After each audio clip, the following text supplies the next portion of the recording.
friends. This is Pastor Jamie with Tempe First United Methodist Church.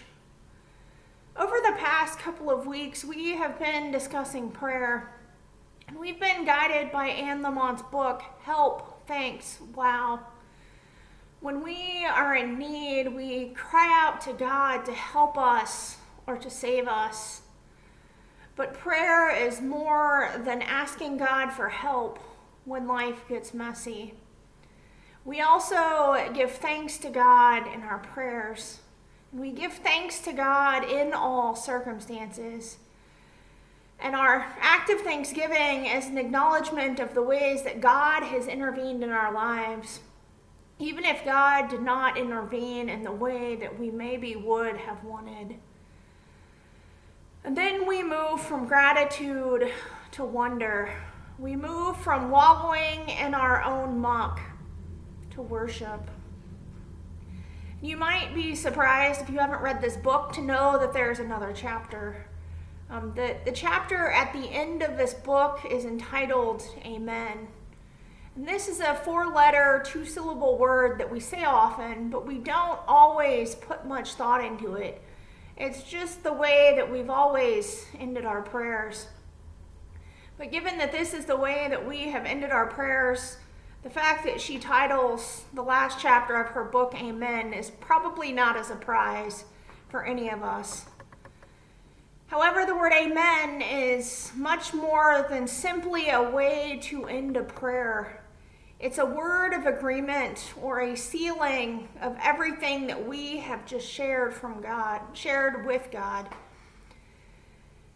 Amen comes from a Hebrew word meaning so be it, or let it be so.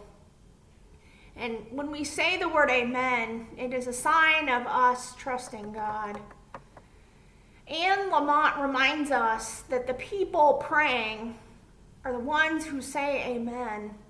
She reminds us that it's not God bossily saying amen, that God isn't like Judge Judy saying, so it's all done, go away.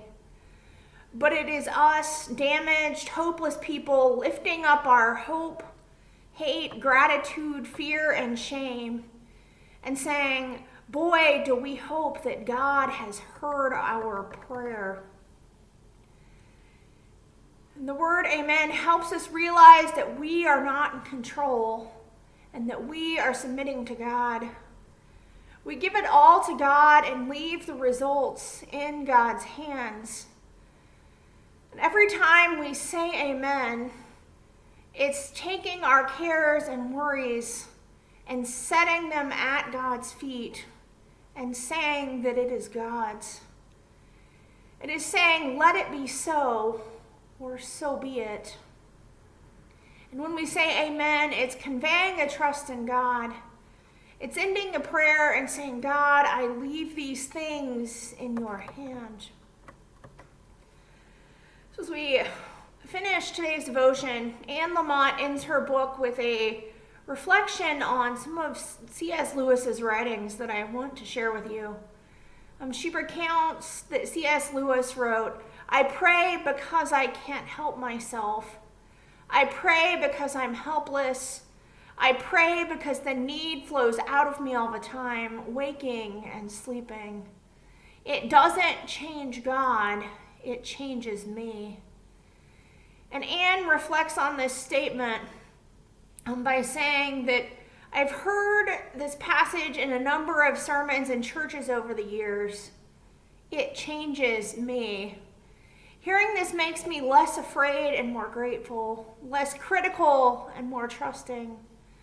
More than anything, prayer helps give me my sense of humor back. It brings me back to my heart from the treacherous swamp of my mind. It brings me to the now, to this holy moment. And she says, amen, amen, amen. So friends, as you pray to God this week, may you give God your prayers of help. May you give God your prayers of thanksgiving. And may you give God your prayers of awe. Help, thanks, wow, amen.